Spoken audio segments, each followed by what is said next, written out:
কিন্তু প্রশ্ন হচ্ছে এই জায়গায় আজকে তার মতো কুকীর্তি আমাদের এখানে কত কেউ করছে, তার বিরোধিতা কে করবে? মুসলমান রাসূলের ইজ্জতের জন্য বুকে গুলি খেতে রাজি থাকবো, কিন্তু তাদের করে দ্রব্য পেটে নিতে আমরা রাজি থাকবো না। চ্যালেঞ্জ করলাম দরবারে মুজাদ্দিদ জামানে বসে এই প্রোগ্রাম করব করব করব। আর ওদের পিছনে মুসলমানের ছেলে আমরা যখন যে দাঁড়াই এত জোরে জিন্দাবাদ বলি গলা শিরা পর্যন্ত। How are you? উত্তর হচ্ছে I am fine but I am not Sophie right now, I am Muslim and my নাম ইজ মারিয়াম। যখন বেইজ্জতি হবে 250 কোটি মুসলমান নিজের সিনায় গুলি খেতে রাজি থাকবে, রাসূলের জিন্দাবাদ দিতে তৈরি থাকবে। কারণ বর্তমান সময় আমার দুঃখ লাগছে, ফ্রান্সের বিরুদ্ধে আজ বিরোধিতা করতে নেমেছি, এমানুয়েল ম্যাক্রনের বিরুদ্ধে আজ কথা বলার জন্য আমরা এখানে এসেছি, কিন্তু দুঃখ লাগে ফ্রান্সের তো বিরোধিতা করবই, এমানুয়েল ম্যাক্রনের তো বিরোধিতা আমরা করবই, সেই কুকীর্তির বিরুদ্ধে তো আমরা রুখে দাঁড়াবই। কিন্তু প্রশ্ন হচ্ছে এই জায়গায় আজকে তার মতো কুকীর্তি আমাদের এখানে কত কেউ করছে, তার বিরোধিতা কে করবে? আজকে দুঃখ লাগে, অপ্রিয় হলেও বাস্তব শুনে রেখে দিন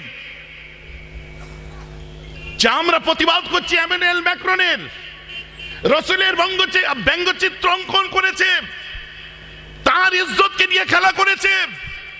আমরা ভারত সরকারকে বলি তাদের সঙ্গে কোন রকম কূটনীতিক চুক্তিতে আমরা যেতে রাজি নয়, তাদের দেওয়া কোনো দ্রব্য গ্রহণ করতে রাজি নয়।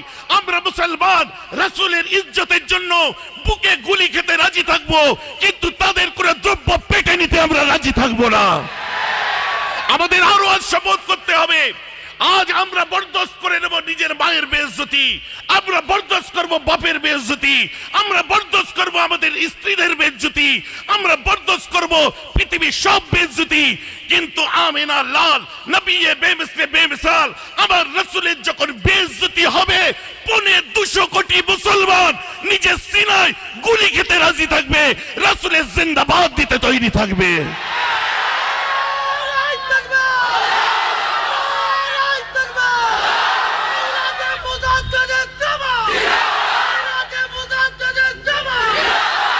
আফসোস আমার কোথায় জানেন?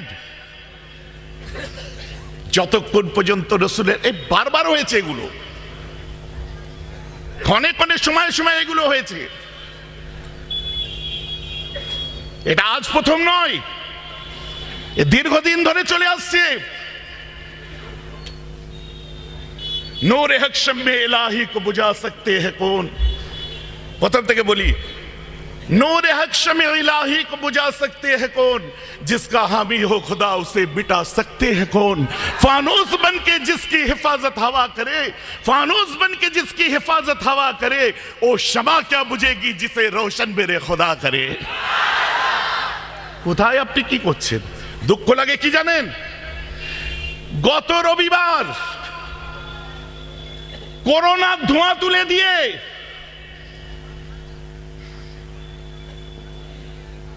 এই হুগলি জেলার মাটিতে আমি দেখলাম একটা বিশ্বনবী দিবস, 61 বছরের বিশ্বনবী দিবস বন্ধ করে দেওয়া হলো। এখানে সে মানুষরা হাজির, দালালদের কথা হচ্ছে কমিটির মধ্যে বিজেপির কেউ আছে, সেই দালালদেরকে আমি বলি 75 জন কমিটির মধ্যে বিজেপির কেউ একজন থাকতে পারে, টিএমসির কেউ থাকতে পারে, সিপিএম এর কেউ থাকতে পারে, কংগ্রেসের কেউ থাকতে পারে। তাদের সঙ্গে তোমরা তোমাদের রাজনৈতিক লড়াইটা লড়ো। কে ক্ষমতা দিয়েছে আমার রাসূলের মিলাদুন নবীকে তোমরা বন্ধ করলে? যখন বন্ধই করেছো, আজ আমি চ্যালেঞ্জ করলাম দরবারে মুজাদ্দিদ জামানে বসে এই প্রোগ্রাম করব করব করব।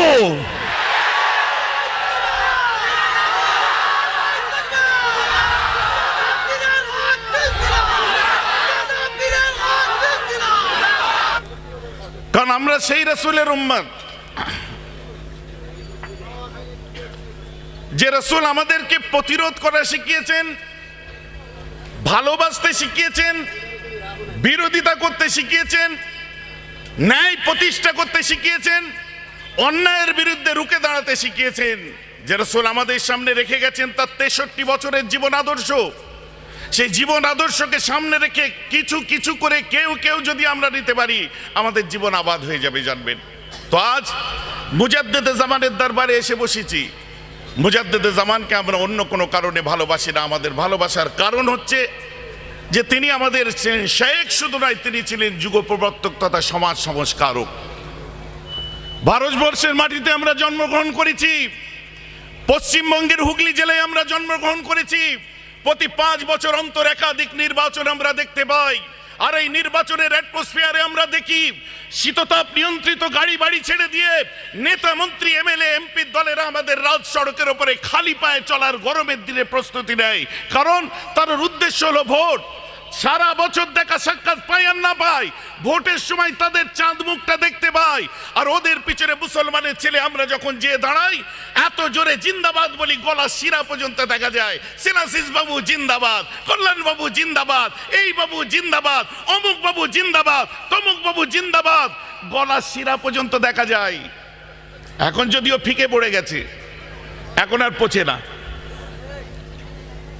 কিন্তু আমার প্রশ্ন হচ্ছে, আমার রাসূল কি আপনার এই যে শ্রীরামপুর লোকসভার এমপির মতো লিডার ছিলেন? নাউজুবিল্লাহ। আমার রাসূল কি পশ্চিমবঙ্গের কোন নেতার মতো নেতা ছিলেন? ভারতের মোগলি সাম্রাজ্যের কোন শাহজাহান বা বাদশার মতো ছিলেন? আমার রাসূল ইংল্যান্ডের টনি ব্লেয়ারের মতো ছিলেন না, আমেরিকার ওবামার মতো ছিলেন না, ডোনাল্ড ট্রাম্পের মতো ছিলেন না। আমার রাসূল ছিলেন নেতাদের নেতা, শাহজাহানদের শাহজাহান, বাদশাদের বাদশা, নবীকুলের শিরোমণি, রাসূলদের সরদার। আল্লাহ যাকে দোনো আলমের শাহজাহান করেছে, ওটা আমার নেতা, তোমার নেতা, বিশ্বনবী মুস্তাফা।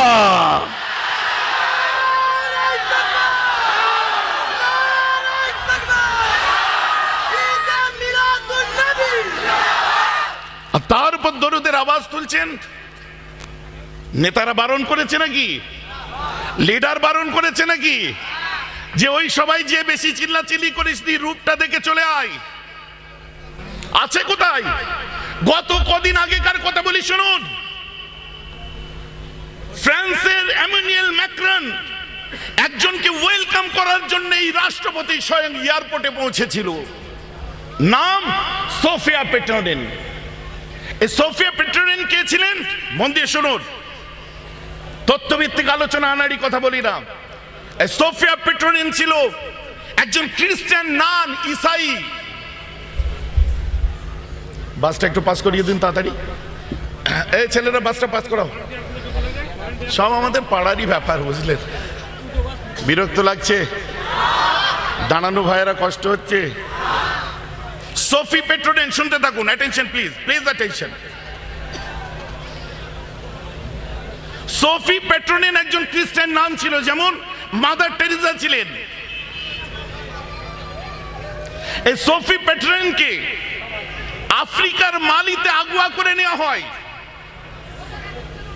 আফ্রিকার মালিতে তাকে আগুয়া করা হয়, কিডন্যাপ করা হয়। কিডন্যাপের পরে তাকে 4 বছর একটা জেলে রাখা হয়। এরপরে ফ্রান্সের প্রেসিডেন্ট ভাটিকান সিটির খ্রিস্টানদের পোপদেরকে দিয়ে অনুরোধ করে যে সোফি পেট্রোনিনকে আপনি ছেড়ে দিন।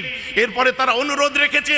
4 বছর পরে সোফি পেট্রোনিন এবং তার 8 জন সঙ্গীকে যখন ছাড়লো, কদিন আগেকারের কথা বলছি, যখন নাকি ফ্রান্সের বুকে রাসূল পাকের ব্যঙ্গচিত্র অঙ্কন করা হচ্ছে, ওই সময়তে ওয়েলকাম করার জন্য যখন ম্যাক্রনের এয়ারপোর্টে পৌঁছালো, সোফি পেট্রোনিন প্লেন থেকে বার হলো। বার হওয়ার পর হাত বাড়িয়েছে, hello Sophie, how are you? উত্তর হচ্ছে, I am fine, but I am not Sophie right now, I am Muslim and my name is Mariam. কি বলছে? আমি এই মুহূর্তে কোন সোফি পেট্রোনিন নয়।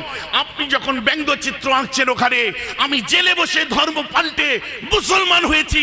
আমি এই মুহূর্তে সোফি পেট্রোনিন নই, আমি খ্রিস্টান নই, আমি একজন মুসলিম, আমার নাম হলো মারিয়াম। অতএব আমি আগেই বলেছিলাম যে যত এইরকম জ্বালাবে, একবার আঘাত দেবে, লক্ষ লক্ষ মুসলিম ইসলামকে নিয়ে রিসার্চ করবে। মিস্টার ডেভেনপোর্ট লিখছে দ্য অ্যাপোলজি ফর মোহাম্মদ, খুলে দেখুন। বইটাই লেখা হয়েছে কিসের উপরে? আল্লাহ রাসূলের উপর কটূক্তি করেছিল, সেই কথাগুলোকে ফিরিয়ে নিয়ে নবীর উপরে বই লিখে দিলেন দ্য অ্যাপোলজি ফর মোহাম্মদ। তার মধ্যে লিখছেন we must recognize We must recognize that the spread of Islam not owned by victory of sword, but spread by the magic of his personality and wonderful eloquence. এসব বললে সারা রাত কেটে যাবে।